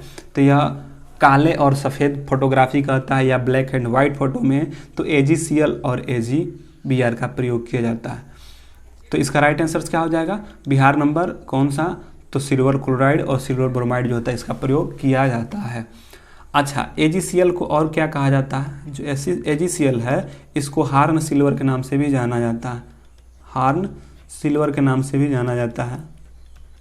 AgCl को हार्न सिल्वर भी कहते हैं और इसका प्रयोग जो होता है फोटोक्रोमेटिक कांच बनाने में। पूछता है कि जो फोटोक्रोमेटिक कांच होता है, क्रोमेटिक जो कांच होता है उसको बनाने के लिए किसका प्रयोग किया जाता है, तो सिल्वर क्लोराइड का प्रयोग किया जाता है। और एक और उपयोग इसमें तो फोटोग्राफी में तो किया जा रहा है, क्योंकि ये ब्लैक एंड वाइट फोटो में तो कहेंगे कि फोटोग्राफी के रूप में भी इसका प्रयोग किया जाता है। अगर सिल्वर ब्रोमाइड की अगर बात कहा जाए तो सिल्वर ब्रोमाइड का भी प्रयोग किया जाता है, ठीक ना। सिल्वर ब्रोमाइड का प्रयोग तो इसी फोटोग्राफी में किया गया, सिल्वर ब्रोमाइड का भी प्रयोग किया गया। और एक आता है सिल्वर आयोडाइड, सिल्वर आयोडाइड का प्रयोग कृत्रिम वर्षा बनाने में किया जाता है। और देखिए है सिल्वर आयोडाइड है, सिल्वर आयोडाइड कृत्रिम वर्षा कराने में और AgCl AgR का फोटोग्राफी में प्रयोग किया जाता है। अब आते हैं अगले क्वेश्चन की ओर। अगला क्वेश्चन है 12 नंबर। आपको बताना है कि 12 नंबर का आंसर क्या होगा। बनाइए कि धातु के ऑक्साइड बनाने के लिए किसके भाप के साथ अभिक्रिया कराई जाती है। बताइए कि जब धातु के ऑक्साइड बनाना होता है तो किसके साथ आपको अभिक्रिया कराना होता है, पोटेशियम के साथ, सोडियम के साथ, कैल्शियम के साथ या आयरन के साथ। 12 नंबर का आंसर कीजिए कि 12 नंबर का आंसर क्या होगा, कि जब धातु का ऑक्साइड बनाते हैं तो किसके भाप के साथ प्रतिक्रिया कराई जाती है। आंसर कीजिए जल्दी जल्दी, यह ग्रुप डी में क्वेश्चन पूछा है, हिलाने लायक है क्वेश्चन, बनाइए। अगर इसकी बात कहा जाए कि धातु के ऑक्साइड बनाने में किसकी भाप का प्रयोग किया जाता है तो आयरन के भाप का प्रयोग किया जाता है। आयरन के भाप के साथ अभिक्रिया कराने से धातु ऑक्साइड क्या होते हैं, बनते हैं। तो धातु ऑक्साइड बनाने के लिए हम आयरन जो होता है उसके भाप का प्रक्रिया कराया जाता है। ऑक्साइड की अगर बात कहा जाए तो ऑक्साइड वह रासायनिक यौगिक होता है जिसमें कम से कम एक ऑक्सीजन परमाणु और एक तत्व जुड़े हों। ऑक्साइड क्या है, तो ऑक्साइड कहा जाता है वह रासायनिक यौगिक है जिसमें कम से कम एक ऑक्सीजन जुड़े हों और एक क्या हो, तत्व जुड़ा है, तभी क्या हो, ऑक्साइड बन सकता है। तो यह क्या है, किस ऑक्साइड के साथ, तो आयरन के साथ। ऑक्सीजन तो जुड़ेगा ही और आयरन भी जुड़ता है। पृथ्वी पर अगर बात कहा जाए तो पृथ्वी की सतह पर अधिकांश भाग जो है ऑक्साइड के रूप में ही पाया जाता है। जो पृथ्वी की सतह पर जो अधिकतर भाग होता है वो ऑक्साइड के रूप में ही पाया जाता है। तीसरा पॉइंट बनता है कि धातु के ऑक्साइड बनाने के लिए हम किसका भाप का प्रयोग करते हैं, तो वह आयरन के भाप का प्रयोग किया जाता है। तो इसका राइट आंसर क्या होगा, आयरन होगा। अगले क्वेश्चन की ओर बढ़ते हैं। अगला क्वेश्चन क्या है, अगले क्वेश्चन देखिए। अगला क्वेश्चन 13 नंबर। असंतृप्त हाइड्रोकार्बन है। आपको बताना है कि असंतृप्त हाइड्रोकार्बन कौन है, एथेन, बेंजीन, ब्यूटेन, मीथेन। असंतृप्त हाइड्रोकार्बन बताना है कि असंतृप्त हाइड्रोकार्बन निम्न में से कौन है, एथेन, मीथेन, ब्यूटेन या बेंजीन। असंतृप्त हाइड्रोकार्बन बताइए, आंसर कीजिए 13 नंबर का। 13 नंबर का आंसर कीजिए, क्या होगा। अगर बात कहा जाए असंतृप्त हाइड्रोकार्बन की, असंतृप्त हाइड्रोकार्बन में किसका प्रयोग किया, माने असंतृप्त हाइड्रोकार्बन इनमें से कौन है, तो इसमें होगा बेंजीन। इसमें क्या होगा, बेंजीन। अच्छा, संतृप्त हाइड्रोकार्बन क्या है उसको समझिए और असंतृप्त हाइड्रोकार्बन क्या है उसको समझिए। अगर संतृप्त हाइड्रोकार्बन कहता है, दो होता है, एक होता है सैचुरेटेड हाइड्रोकार्बन, एक होता है अनसैचुरेटेड। तो जो संतृप्त हाइड्रोकार्बन है, संतृप्त हाइड्रोकार्बन का कहा जाता है कि अब यदि कार्बन और कार्बन के बीच, कार्बन और कार्बन अणु के बीच सिंगल बॉन्ड बने, क्या बने, कार्बन और कार्बन अणु के बीच अगर सिंगल बॉन्ड बने तो इस क्रिया को हम क्या बोलते हैं, कार्बन कार्बन के बीच अगर सिंगल बॉन्ड या एक बंध बने उसको संतृप्त हाइड्रोकार्बन कहते हैं। कार्बन और कार्बन अणुओं के बीच अगर सिंगल बॉन्ड बने उसको कहते हैं संतृप्त हाइड्रोकार्बन। और इसके अंतर्गत जो समूह आता है वे आता है एल्केन समूह। क्या आता है? तो जो एल्केन समूह आता है वे होता है इसमें। और एल्केन का सूत्र सबको पता है कि CnH2n+2 होता है। तो जो एल्केन समूह के होंगे वे संतृप्त हाइड्रोकार्बन होंगे। और मीथेन, क्योंकि एल्केन एन, मीथेन, ब्यूटेन और एथेन ये सारे के सारे तो संतृप्त हाइड्रोकार्बन हैं, तो यह तो होंगे नहीं, क्योंकि एल्केन संतृप्त हाइड्रोकार्बन है। तीनों के तीनों ऑप्शन जो है संतृप्त हाइड्रोकार्बन के हैं, इसलिए ये नहीं होंगे और ये क्या हो जाएंगे? बेंजीन हो जाएगा। और क्या होता है? संतृप्त क्वेश्चन बनता है कि जो संतृप्त हाइड्रोकार्बन होता है, संतृप्त हाइड्रोकार्बन में जो होता है, जैसे कि कहा जाए कि CnH2n जो प्लस होता है, कहता है कि जब एल्केन समूह से एक हाइड्रोकार्बन को, मतलब एक हाइड्रोजन को निकाल दिया जाए तो वह कौन सा समूह बन जाता है? अगर एल्केन समूह में से एक हाइड्रोजन निकालने पर यह एल्कली समूह बन जाता है। कौन बनता है? एल्केन समूह से एक हाइड्रोजन निकाल दीजिएगा तो एल्कली समूह बन जाता है। इसी से बनता है मेथिल, एथिल, प्रोपिल, ब्यूटिल, ये सब किससे? तो एल्कली समूह है। एल्कली समूह क्या है? तो एल्कली समूह जब हम एल्केन समूह से एक हाइड्रोजन को निकाल देते हैं तो एल्कली समूह बन जाता है। असंतृप्त हाइड्रोकार्बन क्या है? असंतृप्त हाइड्रोकार्बन की बात कहा जाए तो इसमें कहता है कि अगर कार्बन कार्बन अणु के बीच डबल बॉन्ड या ट्रिपल बॉन्ड के साथ जुड़ा हो, उसको कार्बन कार्बन अणु के बीच डबल बॉन्ड और ट्रिपल बॉन्ड के बीच जुड़ा हो तो उसको हम क्या कहते हैं? असंतृप्त हाइड्रोकार्बन। और इसमें आता है एल्केन, तो हो गया उसमें, इसमें आता है एल्कीन। क्या आता है? एल्कीन। एल्कीन का सूत्र क्या होता है? CnH2n और एक होता है एल्काइन। और ये दोनों के दोनों क्या होता है? CnH2n-2। यह दोनों जो होते हैं असंतृप्त हाइड्रोकार्बन हैं। और यह जो होता है एल्कीन जो होता है डबल बॉन्ड के साथ जुड़ा होता है। यह कैसे के साथ? तो डबल बॉन्ड के साथ, जबकि एल्काइन ट्रिपल बॉन्ड के साथ जुड़ा होता है। तो आपसे पूछा है बेंजीन भी एक असंतृप्त हाइड्रोकार्बन है, क्योंकि बेंजीन की अगर बात कहा जाए तो C6H6 होता है। और जब C6H6 होता है तो इनके बीच single bond double bond, single bond double bond बनता है। तो सिंगल बॉन्ड डबल बॉन्ड जब भी बनेगा यह असंतृप्त हाइड्रोकार्बन में आ जाएंगे, इसलिए बेंजीन क्या है? असंतृप्त हाइड्रोकार्बन है। तो आपको पूछा था कि असंतृप्त हाइड्रोकार्बन इनमें से कौन है? तो बेंजीन एक असंतृप्त हाइड्रोकार्बन है। अगले क्वेश्चन की ओर बढ़ते हैं। एथेनोइक अम्ल का साधारण नाम क्या है? आपको बताना है कि जो एथेनोइक अम्ल होता है उसका साधारण नाम में क्या कहते हैं? सोडियम हाइड्रोक्साइड, अल्कोहल, एसिटिक अम्ल, फ्यूमिंग अम्ल। बताइए कि जो एथेनोइक अम्ल है इसका साधारण नाम क्या है? 14 नंबर का आंसर कीजिए कि एथेनोइक अम्ल को साधारण नाम में क्या कहा जाता है? Option A sodium hydroxide, alcohol, fuming या एसिटिक अम्ल। आंसर कीजिए जल्दी।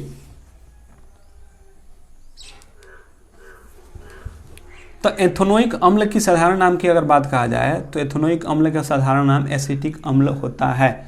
एथेनोइक अम्ल का साधारण नाम सामान्य भाषा में, एथेनोइक अम्ल को साधारण भाषा में एसिटिक अम्ल कहा जाता है। क्या कहा जाता है? एसिटिक अम्ल कहा जाता है। एसिटिक अम्ल कहा जाता है। अगर इसकी सूत्र की अगर बात कहा जाए तो होता है CH3COOH। क्या होता है? CH3COOH। यह क्या है? एसिटिक अम्ल का है। अगर उपयोग की बात कहा जाए तो सफाई करने में, अचार बनाने में इत्यादि में एसिटिक अम्ल का प्रयोग किया जाता है। तो आपसे पूछे कि एथेनोइक अम्ल का साधारण नाम क्या है? तो एसिटिक अम्ल होता है। अगले क्वेश्चन की ओर बढ़ते हैं। अगला क्वेश्चन है 15 नंबर। आंसर कीजिए कि कौन सा तत्व का गलनांक और क्वथनांक सबसे ऊंच होता है? आपको बताना है कि गलनांक भी ऊंच होना चाहिए और क्वथनांक भी ऊंच होता है। ऑस्मियम का, सोना का, लिथियम का, टंगस्टन का। बताइए कौन से तत्वों का गलनांक और क्वथनांक सबसे ऊंच होता है? आंसर कीजिए 15 नंबर का। ऑस्मियम, सोना, लिथियम, टंगस्टन। 15 नंबर का क्वेश्चन का आंसर कीजिए। शेयर भी करो भाई, आप लोग तो शेयर नहीं कर रहे हैं, जितने लोग हैं उतने ही लोग देख रहे हैं सिर्फ, और लोगों को जोड़िए ना। अगर गलनांक और क्वथनांक सबसे उच्च की बात कहा जाए तो गलनांक और क्वथनांक सबसे उच्च टंगस्टन का होता है। किसका होता है? टंगस्टन का होता है। सबसे भारी धातु ओसिमियम होता है, सबसे अघातवर्त धातु सोना। लिथियम क्या है? लिथियम आप लोग कमेंट कीजिए कि लिथियम क्या है। अगर टंगस्टन की अगर बात कहा जाए तो टंगस्टन का प्रतीक चिन्ह W, अगर 74 और 183.9, मतलब कि इसका एटॉमिक नंबर 74 होता है और इसका एटॉमिक मास 183.9 होता है टंगस्टन का। अब पता चले कि टंगस्टन होता कहाँ है, इसको 6b, इसे वर्ग 6b में रखा गया या 6 नंबर के वर्ग में रखा गया है। अगर आवर्त सारणी की बात कहा जाए तो इसको किस आवर्त में रखा गया है तो भी आप लोग क्या कर सकते हैं, देख सकते हैं। तो टंगस्टन को निकाल के देखिएगा। टंगस्टन देखना चाहें तो टंगस्टन को आपको दिखा देते हैं कि टंगस्टन कहाँ, एक बार रुक जाइए तो टंगस्टन को दिखाते हैं। तो चलिए देखिए टंगस्टन दिखाते हैं, टंगस्टन कहाँ है। टंगस्टन को अगर पीरियोडिक टेबल में देखना चाहें तो टंगस्टन आपको दिखाई दे रहा होगा यहाँ पे। W को टंगस्टन से कहा जाता है। अगर इसकी ब्लॉक की बात कहा जाए तो यह तो होता है S ब्लॉक, यह होता है P ब्लॉक और यह क्या होता है D ब्लॉक। तो टंगस्टन D ब्लॉक के तत्व हैं। एटॉमिक नंबर की अगर बात कहा जाए तो 74, एटॉमिक मास 183.9। अगर वर्ग की बात कहा जाए तो 6b में रखा गया है और आवर्त की बात कहा जाए तो 6ठे आवर्त में रखा गया है। और D ब्लॉक में तो अगर टंगस्टन किस में है, D ब्लॉक के 6ठे आवर्त के 6ठे वर्ग में या 6b में रखा गया है और यह D ब्लॉक के तत्व है। और टंगस्टन के गलनांक की अगर बात कहा जाए कि टंगस्टन का गलनांक कितना होता है तो टंगस्टन का गलनांक होता है 3380 डिग्री जो होता है इसका गलनांक होता है। और क्वथनांक अगर इसकी बात कहा जाए तो होता है 5930 डिग्री सेंटीग्रेड, यह इसका क्या होता है, क्वथनांक होता है। इसका प्रयोग किया जाए तो इसका टंगस्टन का प्रयोग कहाँ किया जाता है तो बिजली बल्ब में, एक्सरे करने में, एक्सरे तापनीय में इत्यादि में प्रयोग किया जाता है। तो यह था टंगस्टन से क्वेश्चन कि टंगस्टन से कौन कौन से क्वेश्चन बन सकते हैं। तो आपसे पूछा कि किसका गलनांक और क्वथनांक उच्च होता है तो टंगस्टन का गलनांक और क्वथनांक उच्च होता है। क्वथनांक 33.80 और गलनांक की अगर बात कहा जाए तो 3380, यह क्या है, गलनांक है, गलनांक है। और यह क्या है मेरा 5930 जो है क्वथनांक है। तो यह था क्वथनांक। गलनांक कितना हो गया टंगस्टन। अब आते हैं अगले क्वेश्चन की ओर। एक्टिनाइड का परमाणविक संख्या कितना होता है, किसके कितने बीच में होता है। एक्टिनाइड तो जो होता है एक्टिनाइड श्रेणी, क्योंकि लेंथेनाइड और एक्टिनाइड होता है तो आपको बताना है कि जो एक्टिनाइड श्रेणी है कितने से कितने के बीच में रखा गया। 90 से 103, 89 से 102, 58 से 71 या 57 से 70। यह बताइए कि एक्टिनाइड का परमाणुक संख्या कितना होता है। परमाणुक संख्या 90 से 103, 89 से 102, 58 से 71 या 57 से 70। आंसर कीजिए। 16 नंबर है, 16 नंबर का आंसर कीजिए। एक्टिनाइड की परमाणुक संख्या होता है 90 से 103, 89 से 102 या। आंसर की अगर बात कहा जाए तो एक्टिनाइड श्रेणी की परमाणुक संख्या कितना होता है, आंसर कीजिए जल्दी जल्दी। एक्टिनाइड श्रेणी को सुनना चाहें आप तो सुन सकते हैं। तो एक्टिनाइड श्रेणी है कहाँ, तो पहले तो यह आवर्त सारणी के 7वें वर्ग में है एक्टिनाइड को। इसका आंसर पहले ले लेते हैं। एक्टिनाइड की परमाणुक संख्या कितनी होती है, तो 90 से 103 के बीच जो श्रेणी देखने को मिलेगा आपको एक्टिनाइड परमाणुक संख्या देखने को मिलेगा। आइए थोड़ा सा देख लेते हैं इसको पीरियोडिक टेबल पे कि अगर इसको बात कहा जाए, अगर इसका बात कहा जाए, देखिए ध्यान से एक बार इसको क्लीन कर लेते हैं।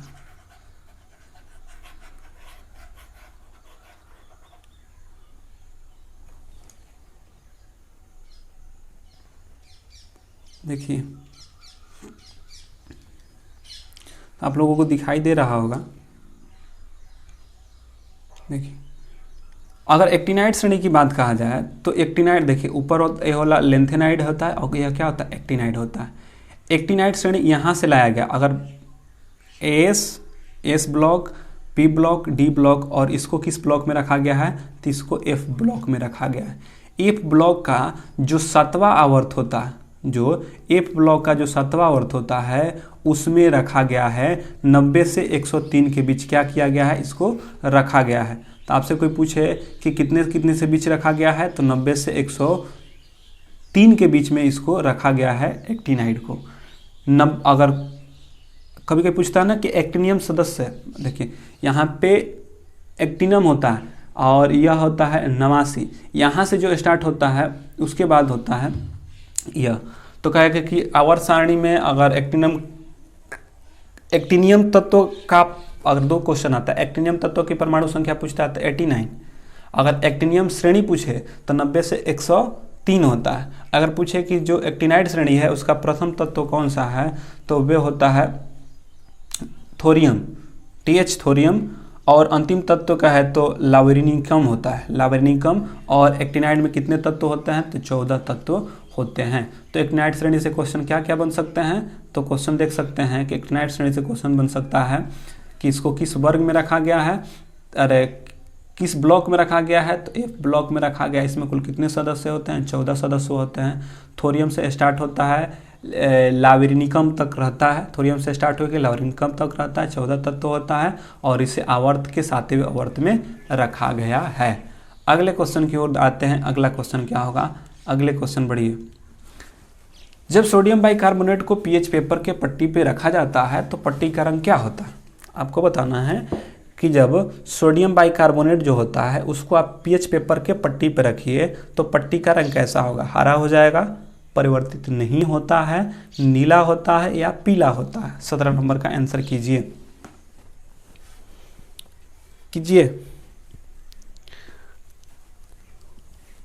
जब सोडियम बाइकार्बोनेट को पीएच पेपर के पट्टी पे रखा जाता है तो इसका पट्टी का रंग कैसा हो जाता है, हरा, नीला, पीला, या परिवर्तित नहीं होता है, बताइए। तो अगर इसका आंसर्स की बात कहा जाए तो इसका रंग में परिवर्तन नहीं होगा, क्योंकि सोडियम बाइकार्बोनेट शुष्क अवस्था में होता है, सूखी अवस्था में होता है, और पीएच पेपर का रंग तभी बदलेगा जब कोई विलियन हो, सॉल्यूशंस हो, तब बनेगा। और सोडियम बाइकार्बोनेट शुष्क अवस्था में होती है, तो आप पीएच पेपर पट्टी पर अगर रखते हैं सोडियम बाइकार्बोनेट तो इसका रंग परिवर्तित नहीं होगा। जबकि अगर विलियन के रूप में होता तो रंग पर देखा जा सकता, जबकि यह सोडियम बाइकार्बोनेट शुष्क अवस्था में होता है, इसलिए इसका राइट आंसर बिहार होगा। आपको बताना है कि खरे पानी में पैदा होने वाले पौधों को क्या कहते हैं, हाइड्रोफाइटा, माइक्रोफाइटा, हेलोफाइटा, जीरोफाइटा। 18 नंबर का क्वेश्चन कीजिए। खरे पानी में पैदा होने वाले पौधे को क्या कहते हैं, या खरे पानी को लवणीय जल भी कहा जाता है, कि लवणीय जल में उगने वाले पौधों को क्या कहते हैं, बताइए। हाइड्रोफाइटा, माइक्रोफाइटा, मैक्रोफाइटा, जीरोफाइटा। आंसर कीजिए इसका।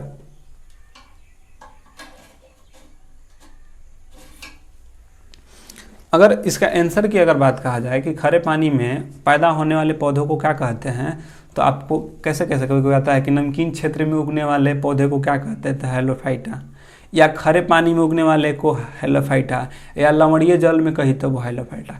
खरे पानी में उगने वाले पौधे को हेलोफाइटा, लवणीय जल में कहे तब पर भी, या नमकीन क्षेत्र में उगने वाले पौधों को भी क्या कहते हैं, हम हेलोफाइटा ही कहते हैं।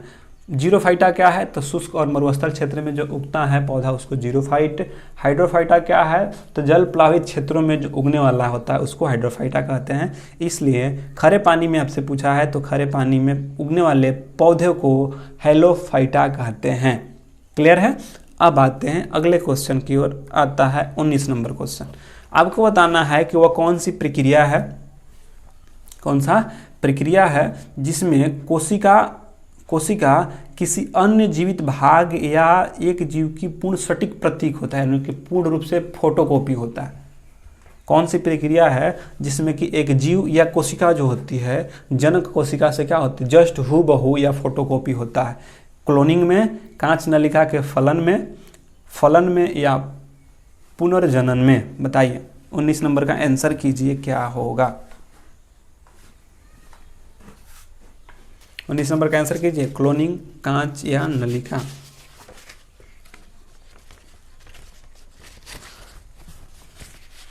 आंसर कीजिए। अगर 19 नंबर के आंसर की बात कहा जाए तो 19 नंबर का आंसर होगा क्लोनिंग। क्या है? क्लोनिंग एक प्रक्रिया है। क्लोनिंग एक प्रक्रिया, जब क्लोनिंग प्रक्रिया होगी उसमें जो जनक होगा उसका हूबहू टू कॉपी, जैसे फोटोकॉपी में होता है ना वैसे कोशिका के किसी अन्य जीवित भाग में पूर्ण रूप से जीव सटीक रूप से उसका क्या होता है? फोटोकॉपी होता है। क्लोन की अगर बात करें, क्योंकि क्लोन से ही क्लोनिंग बना है। क्लोन क्या है? तो एक ऐसी जैविक रचना होती है, क्लोन क्या होती है? एक ऐसी जैविक रचना होती है जो अपने एकमात्र जनक से अलैंगिक विधि के द्वारा, एकमात्र अपने जनक से अलैंगिक विधि के रूप में पूर्णतः समरूप होता है, यानी कि टोटली फोटोकॉपी होता है। यह क्रिया क्लोन कहलाता है। इसको क्या कहते हैं? क्लोन कहते हैं। और इस प्रक्रिया को जो कराया जाता है उसको क्लोनिंग कहा जाता है। तब प्रक्रिया क्लोनिंग है। और क्लोन में अगर पूछे कि क्लोन में क्या होता है, तो कोई भी जीव या कोशिका या उसके शरीर का ट्रू कॉपी या फोटोकॉपी होता है, वो होता है क्लोन। और क्लोनिंग क्या होता है? तो वह प्रक्रिया है, तो यह प्रक्रिया को क्लोनिंग कहते हैं। अगले आते हैं 20 नंबर, पौधे में प्रजनन किस विधि द्वारा उत्पन्न होते हैं?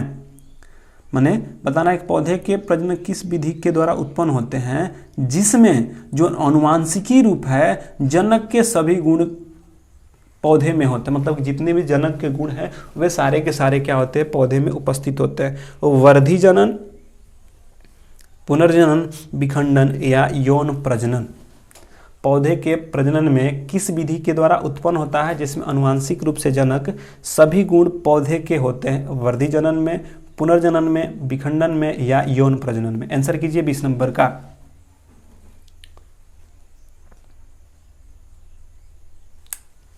बताइए पौधे के प्रजनन की किस विधि के द्वारा उत्पन्न होता है जिसमें अनुवांशिक रूप से जनक सभी गुण के पौधे में होते हैं? वर्धी जनन, पुनर्जनन, विखंडन, यौन प्रजनन इत्यादि। बताइए आंसर कीजिए जल्दी। वर्धी जनन, विखंडन, पुनर्जनन या यौन प्रजनन? अगर इसकी आंसर की बात कहा जाए 20 नंबर का आंसर होगा वर्धी जनन। अच्छा, वर्धी जनन को और क्या कहा जाता है? वर्धी जनन को ही हम कायिक प्रवर्धन भी कहते हैं। इसी को कायिक प्रवर्धन कहते हैं, कायिक प्रवर्धन। और कायिक परिवर्धन में क्या होता है? कहा जाता है कि पौधे के बीज को छोड़कर, जो बीज है उसके छोड़कर पौधे के किसी भाग से, जैसे कि तना हुआ, पौधे के आपको किसको छोड़कर? पौधे के बीज को छोड़कर जड़ से, तना से या पत्ती से आदि से विकसित होने की प्रक्रिया को कायिक प्रवर्धन। या तो आप बीज को छोड़ दीजिए, या तो आप जड़ के लेकर किसी पौधे को लगाते हैं, तना को लेकर या पत्ती को लेकर, जो प्रक्रिया होते हैं वह कायिक परिवर्धन होता है। तो कायिक परिवर्धन को ही वर्धी जनन कहा जाता है। और कायिक परिवर्धन और वर्धी जनन में इसके जो अनुवांशिक रूप होता है वह जनक के समान होता है, यानी कि जनक जैसे होंगे वैसे जनन के रूप में होते हैं। तो इसका क्या होगा? वर्धी जनन होता है। अगले आते हैं, अगला क्वेश्चन होगा 21 नंबर, किसके रंध्र के बंद होने पर पत्ती को गिरने में मदद करता है? एबिसिसिक अम्ल, जिबरेलिन्स, ऑक्सिन, साइटोकाइनिन। बताना है कि किसके रंध्र को बंद होने पर पत्ती को गिरने में मदद, मतलब कि उसके रंध्र बंद हो जाएंगे किसके मदद से, तभी पत्ती क्या होगा? गिरने लगेगा। एबिसिसिक एसिड, जिबरेलिन्स, ऑक्सिन या साइटोकाइनिन? बताइए क्या होगा? इसका आंसर क्या होगा बताइए। कौन सा रंध्र को बंद होने पर पत्ती को गिरने में? एबिसिसिक अम्ल, जिबरेलिन्स, ऑक्सिन या साइटोकाइनिन? आंसर किसी जल्दी जल्दी। 21 नंबर का 4 क्वेश्चन और है। अगर इसकी बात कहा जाए तो पत्ती को गिरने में मदद करता है एबिसिसिक अम्ल। एबिसिसिक अम्ल, एबिसिसिक अम्ल की अगर बात कहा जाए तो इसकी खोज 1961 से 65 के बीच में किसके द्वारा किया गया था? तो कार्न्स एंड एडिकोट के द्वारा। किसके द्वारा? कार्न्स एंड एडिकोट के द्वारा, एडिकोट के द्वारा किया गया था। और बाद में इसको जाके वेयरिंग ने खोजा था। बाद में जाकर किसने खोजा था? तो वेयरिंग ने इसे बाद में जाकर खोजा था। और जितनी भी नकारात्मक कार्य होती हैं, जितनी भी पौधे की नकारात्मक कार्य, जैसे कि वृद्धि को रोक देना, पत्तियों को गिरने देना, फलों को गिरने देना, मतलब कि पौधे की जितनी भी नकारात्मक, जैसे कि ऑक्सिन और जिबरेलिन्स बढ़ा रहा है तो उसको क्या करता है, अवरुद्ध कर देता है, बीज को प्रसुप्त अवस्था में रहने देता है, यानी कि बीज को जमने ही नहीं देता है। ये सारे के सारे जो होते हैं वे होते हैं एबिसिसिक एसिड के द्वारा होते हैं। यह क्या करता है कि ऑक्सिन और जिबरेलिन्स के जो ऑक्सिन और जिबरेलिन्स है इनके विरोध में कार्य करता है, ऐसे क्रिया में बनता है। यह कोशिका विभाजन को भी रोक देता है और कोशिका विभाजन नहीं होने देता। जिबरेलिन्स की बात कहा जाए तो जिबरेलिन्स की खोज कुर्सोवा ने किया था, और जिबरेलिन्स की खोज कुर्सोवा ने, ऑक्सिन की खोज डार्विन ने, और साइटोकाइनिन की अगर खोज किया जाए, ऑक्सिन को डार्विन ने पूछता है कि ऑक्सिन की खोज किसने किया था, डार्विन ने, और डार्विन ने। और साइटोकाइनिन की खोज कहा जाए तो साइटोकाइनिन का खोज मिलर ने किया था, जबकि नामकरण लिथाम के द्वारा किया गया था। तो नामकरण लिथाम किए थे जबकि खोज मिलर ने किया था, जिबरेलिन्स की खोज कुर्सोवा ने किया था, और ऑक्सिन की खोज डार्विन। एबिसिसिक एसिड 61 से 63 के बीच खोजा गया, कांस एंड वेडिकोट बाद में बेरिंग ने खोजा था, इसलिए इसका राइट आंसर ए हो जाएगा। अगले क्वेश्चन की ओर बढ़ते हैं, 22 नंबर क्वेश्चन, कि कौन सा बीज के अंकुरण के दौरान आगामी प्रोह में विकसित होता है। कौन सा बीज जो है अंकुरण के दौरान आगामी प्रोह में विकसित होता है, मूलांकुर, प्रांकुर, बीजपत्र या युग्मज। आपको बताना है कि कौन सा होता है जब आप बीज अंकुरण के दौरान आगामी प्ररोह होता है, मतलब कि आगे की ओर बढ़ता है, उसको कहते हैं, या ऊपर की ओर बढ़ता है उसको क्या कहते हैं, मूलांकुर, प्रांकुर, बीजपत्र, युग्मज। कीजिए, कमेंट कीजिए, जल्दी आंसर दीजिए इसका, मूलांकुर, प्रांकुर, बीजपत्र या युग्मज क्या होंगे, इसका आंसर कीजिए जल्दी। अगर बात कहा जाए आंसर की, और यह है आगामी प्ररोह। आगामी प्ररोह मतलब कि ऊपर की ओर बढ़ने की क्रिया को प्रांकुर। प्रांकुर से क्या होता है, प्रांकुर से तना और पत्ती विकसित होता है, मतलब कि तना बढ़ाने का मदद कौन करता है, प्रांकुर। जबकि जड़ को विकसित कौन करता है, तो मूलांकुर करता है। मूलांकुर नीचे की ओर, जबकि प्रांकुर ऊपर की ओर बढ़ता है। तो आपको आगामी प्रोह बोला है, इसलिए आंसर क्या होगा, प्रांकुर होगा। अगर आगामी प्रोह नहीं बोलता, नीचे की ओर बोलता, तो होता वहाँ पे मूलांकुर। तो प्रांकुर से शाखा, तना और पत्ती बनता है, जबकि मूलांकुर से जड़ बनता है। ठीक है। और बीजपत्र क्या है, तो जब प्रांकुर आगे की ओर बढ़ता है, बीज के अंकुरण होने के बाद जो प्रथम पत्र आता है, जैसे कि प्रथम पत्ते जो बीज से निकलते हैं, जब मूलांकुर हो गया, जब हो जाता है, अंकुरण हो जाता है, अंकुरण होने के बाद जब आगे प्रांकुर बढ़ जाता है, तो जो पहला पत्ता निकलता है वही बीजपत्र कहलाता है। तो पहला बीजपत्र क्या होगा, वही होगा। तो इसका राइट आंसर क्या होगा, प्रांकुर। पूछता है कि प्रांकुर से किसका विकसित किया जाता है, तो शाखा, तना और पत्ती का, जबकि मूलांकुर से जड़ को विकसित किया जाता है। अगले क्वेश्चन की ओर बढ़ते हैं, युग्मनज। युग्मनज तो ये आपको पता है कि आपको जो जनन पढ़ना होता है उसमें होता है युग्मनज। पादप जगत का उभयचर किसे कहा जाता है, आपको बताना है, ब्रायोफाइटा को। मतलब कि पादप जगत का उभयचर किसको कहा जाता है, पादप जगत का उभयचर मतलब कि एम्फीबियन ना, पादप प्लांट किंगडम ऑफ एम्फीबियन, मतलब कि एम्फीबियन बताना है आपको कि प्लांट जगत का उभयचर किसे कहा जाता है, ब्रायोफाइटा को, टेरिडोफाइटा को, एंजियोस्पर्म को, थैलोफाइटा को। आप बताइए जल्दी कि पादप जगत का उभयचर किसे कहा जाता है, ब्रायोफाइटा को, टेरिडोफाइटा को, थैलोफाइटा को या एंजियोस्पर्म को।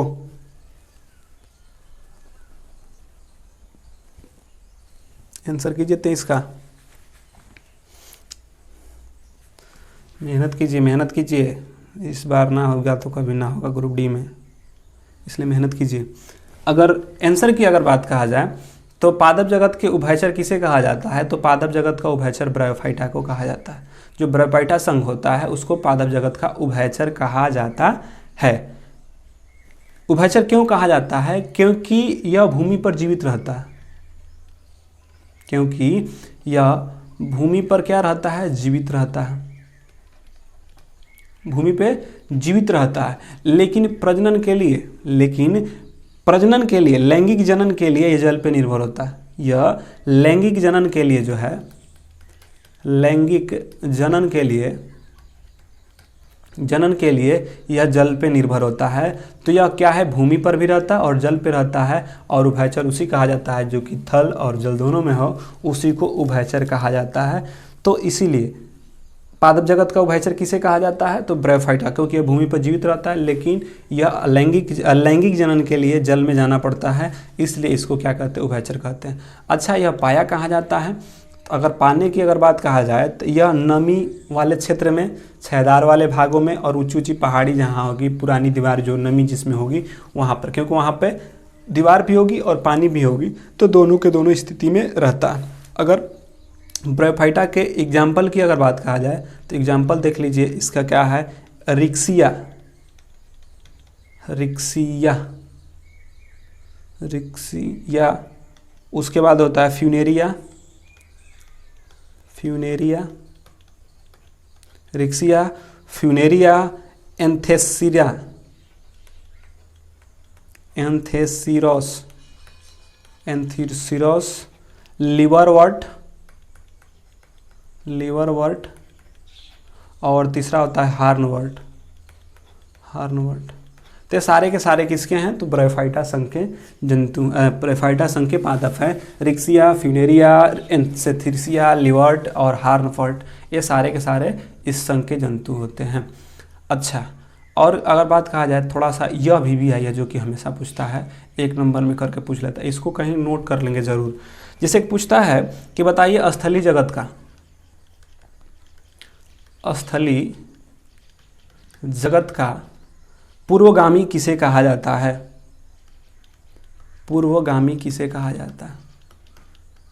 स्थलीय जगत का पूर्वगामी कहे तब पर भी ब्रायोफाइटा, ब्रायोफाइटा। तो आपसे पूछे कि स्थलीय जगत का पूर्वगामी किस पादप को कहा जाता है, तो ब्रायोफाइटा संघ के कहा जाता है। दूसरा अगर कहा जाए तो कहता है कि अभी जो क्वेश्चन बना है कि पादप जगत का उभयचर किसे कहा जाता है, जो क्वेश्चन अभी बना है, पादप जगत का उभयचर किसे कहा जाता है, तब पर भी ब्रायोफाइटा। ये हुए ब्रायोफाइटा के। अगर दूसरा अगर कहा जाए, तीसरा नंबर कहा जाए, तीसरा क्वेश्चन बनता है कि पादप जगत का सरीसृप किसे कहा जाता है, पादप जगत का सरीसृप किसे कहा जाता है, पादप जगत का सरीसृप किसे कहा जाता है। सरीसृप मतलब रेप्टिलिया ना, रेप्टिलिया बताना है कि पादप जगत का रेप्टिलिया किसे कहा जाता है, तो पादप जगत का रेप्टिलिया टेरिडोफाइटा को कहा जाता है, टेरिडोफाइटा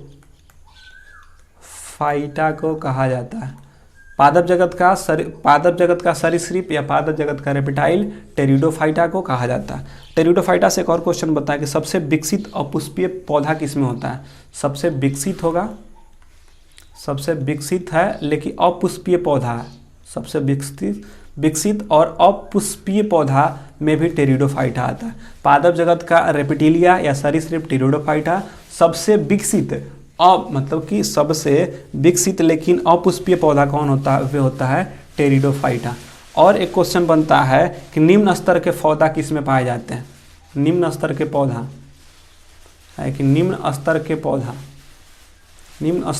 जो स्तर होता है, निम्न स्तरीय जो पौधा होता है, निम्न स्तरीय जो पौधा होते हैं वह किस में पाए जाते हैं, तो थैलोफाइटा में, थैलोफाइटा में पाया जाता है। निम्न स्तरीय जगत के पौधा थैलोफाइटा में। और नग्न बीजी, अनावृत बीजी, बिना फल के बीज, कभी कभी आता है कि नग्न बीजी,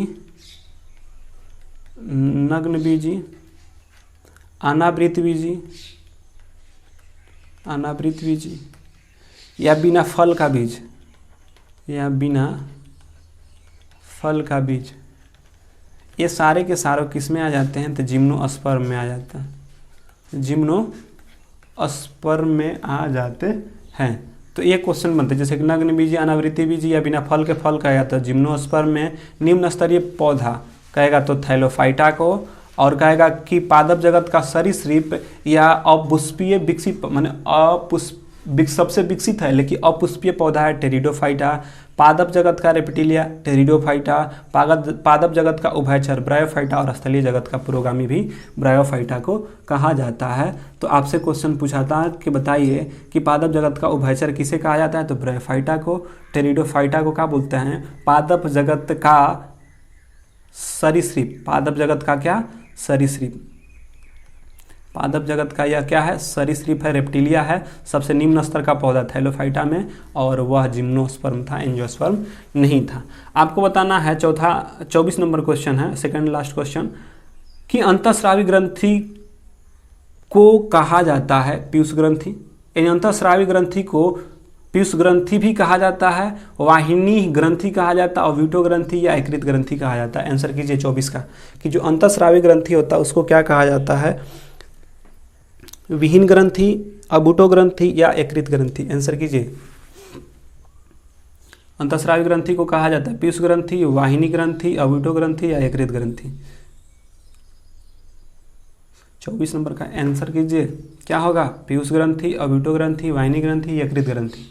अगर आंसर की अगर बात कहा जाए तो इसका आंसर होगा बी नंबर। इसका आंसर क्या होगा, इसका आंसर होगा बी नंबर होता है। तो इसका राइट आंसर क्या हो जाएंगे, बी हो जाएंगे, वाहिनी ग्रंथि।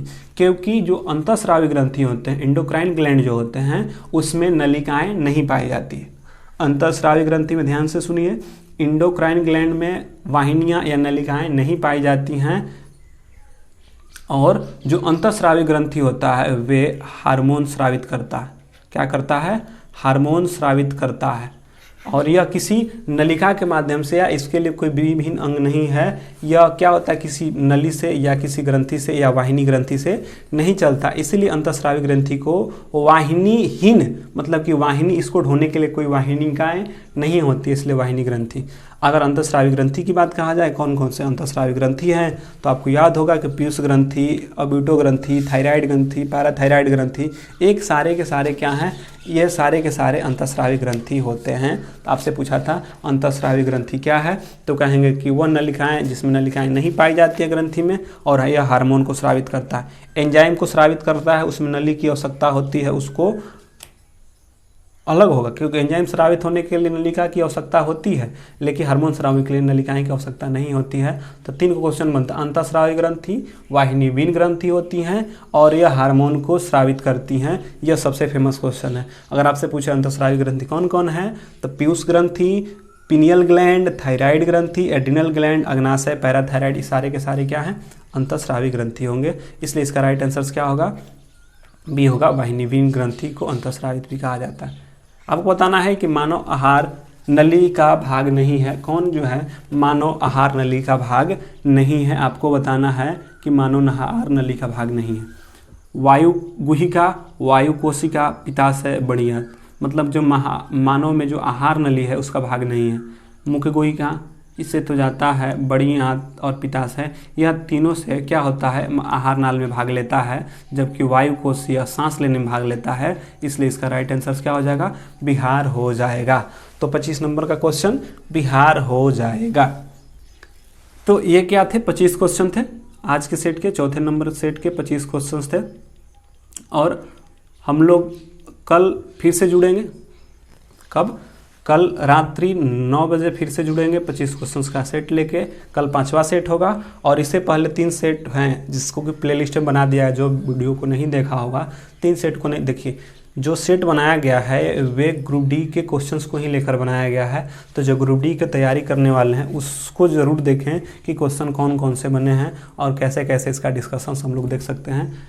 जितने भी डिस्कशन करते हैं वे सारे के सारे आपको आगे आने वाले क्वेश्चन में उसका डायरेक्ट उसी प्रकार से आंसर मिलेगा। इसलिए आप लोग डिस्कशंस को सुनिए ध्यान से, क्योंकि क्वेश्चन तो आपको कहीं मिल जाएगा, डिस्कशंस आपको क्या करना होगा, जुटाना होगा। इसलिए क्योंकि क्वेश्चन वही रहेगा, थोड़ा सा चेंज करेगा, लेकिन आपको डिस्कशंस आना चाहिए, डिस्कशंस होना चाहिए ताकि हो सके। और एक बात, आप लोग कमेंट में बताएंगे कि कहीं इतने डिस्कशन से आप लोग बोर तो नहीं हो जा रहे, कहीं हम टिक कराते चले 25 क्वेश्चन में, ऐसा तो नहीं चाह रहे हैं। अगर ऐसा चाहते हैं कि सिर्फ क्वेश्चन दे दीजिए, पहला का ए बी करके आप 25 क्वेश्चन करा दीजिए, तो बोलिएगा, वैसे भी करा सकते हैं। या डिस्कशंस ठीक है, या और डिस्कशन कम करना चाहिए, या और डिस्कशन बढ़ाना चाहिए, इस सब के बातों को आप लोग कमेंट में ज़रूर बताएंगे। तो चलिए आप लोगों को जुड़ने के लिए डी एजुकेशन से बहुत बहुत धन्यवाद। और इस वीडियो को लाइक भी कर दीजिए जाते जाते, क्योंकि वीडियो आप लोगों ने देख लिया। अगर पसंद आया है तो, अगर पसंद नहीं आया तो डिसलाइक भी कीजिए, कोई बात नहीं है।